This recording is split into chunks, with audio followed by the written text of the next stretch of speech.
करने के लिए हमारे शिक्षक कर्मचारी मजदूर एकता जिंदाबाद, कर्मचारी श्रमिक एकता जिंदाबाद, कर्मचारी श्रमिक एकता जिंदाबाद, कर्मचारी श्रमिक एकता जिंदाबाद। नहीं चलेगी, नहीं चलेगी, मजदूर विरोधी नीतियां नहीं चलेंगी, नहीं चलेगी, नहीं चलेगी, कर्मचारी विरोधी नीतियां नहीं चलेगी, नहीं चलेगी, नहीं चलेगी। आम जनता की विरोधी मोदी सरकार मुर्दाबाद, मुर्दाबाद, मुर्दाबाद, आम जनता की विरोधी मोदी सरकार मुर्दाबाद। मुर्दाबाद। जोहार, मैं डॉक्टर नीरज भील और इस वक्त आप बने हुए हैं खबर गवाह पर और इस वक्त आप देख रहे हैं एक पुतला है और ये पुतला नरेंद्र मोदी और ट्रंप का सांकेतिक पुतला है।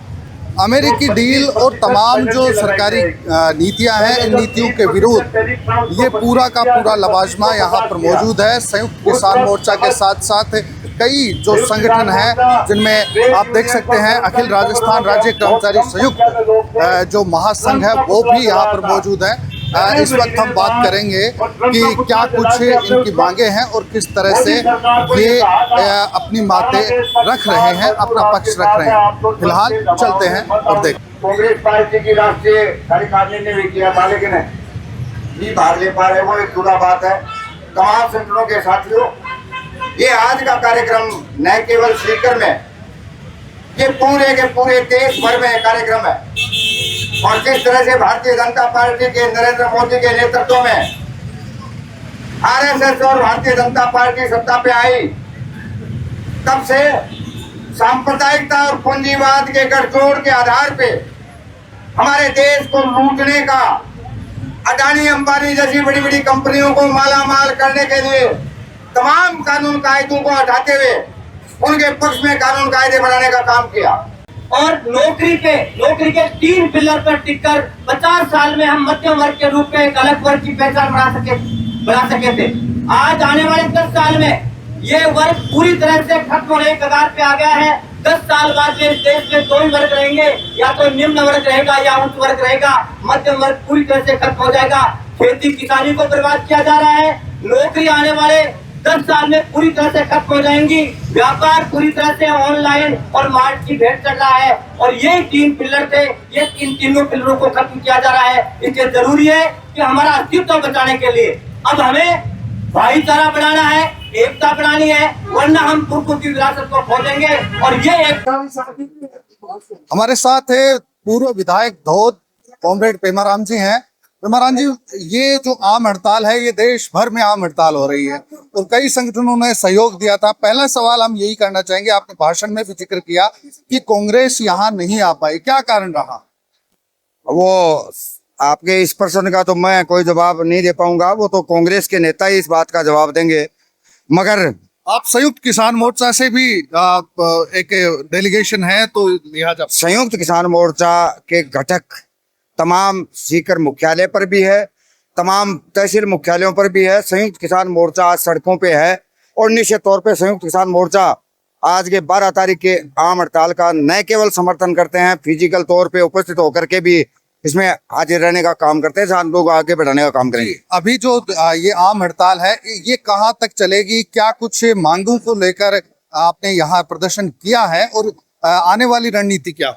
इस आम हड़ताल को मैं समझता हूँ कि यदि कोई छोटा करके आंके तो ये बहुत बड़ी कमजोरी होगी। अभी पुनः हमारे देश में वो किसान आंदोलन पुनः खड़ा हो रहा है, जो पंजाब के किसानों ने तो स्टैंड अप खड़े हो गए कि ट्रेड डील जो की है, जिससे न केवल खेती, सारी की सारी चीजें, हमारी फसलों को, हमारी खेती को, हमारी नस्ल को अमेरिका के सामने सिलेंडर कर दिया नरेंद्र मोदी की सरकार ने।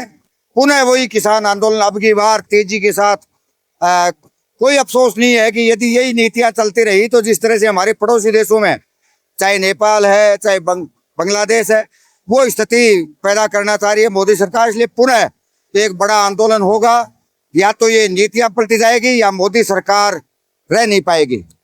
आप बता रहे हैं कि बजट में भी कोई प्रावधान नहीं रखा गया, ट्रेड डील के माध्यम से किसानों को बर्बाद किया जाएगा, पशुपालकों को ये आरोप लगाया जा रहा है कि उनके लिए भी ट्रेड डील अच्छा नहीं है। जबकि बजट के अंदर हाल ही में भजनलाल की सरकार ने पशुपालकों के लिए दुग्ध को प्रोत्साहन देने के लिए बहुत बड़ी अमाउंट रखी है। क्या कुछ बजट को लेकर आपने?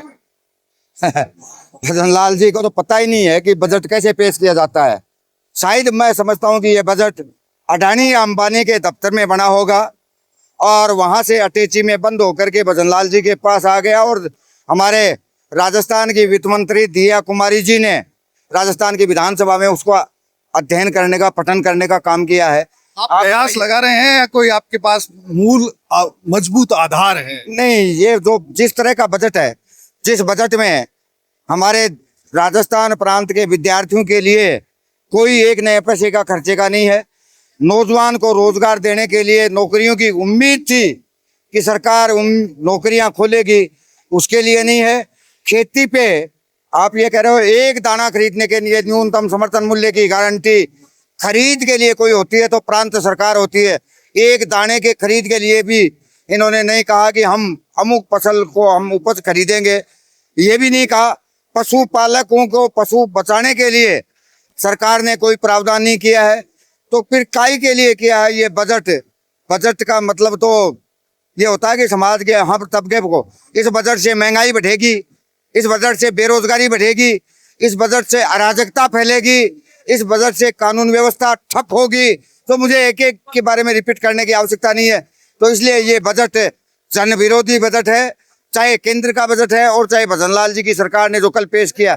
और जहां तक सीकर का सवाल है, भजनलाल जी की सरकार को वैसे संभाग छीन लिया हमसे, वैसे हमसे नीम का थाना जिला छीन लिया। अब भजनलाल जी की सरकार के बस का रोग नहीं है, वरना सीकर को उठा करके, शेखावाटी इलाके को उठा करके अमेरिका के वहां पे गिरवी रखने का काम भी करते। ये उनके बस का रोग नहीं है, वरना और छीनने के लिए भी वो तैयार है। बहुत बहुत शुक्रिया, आपने समय दिया। ये थे धोद के पूर्व विधायक कॉमरेड पेमा राव, जिन्होंने अपनी बात कही है और फिलहाल प्रदर्शन जारी है और प्रदर्शन के साथ आगे की रणनीति भी साझा की है। इस एपिसोड में इतना ही, लेकिन जनता के मुद्दों पर खबर गवाह का उलगलान जारी रखेंगे। दीजिए इजाजत, जोहार।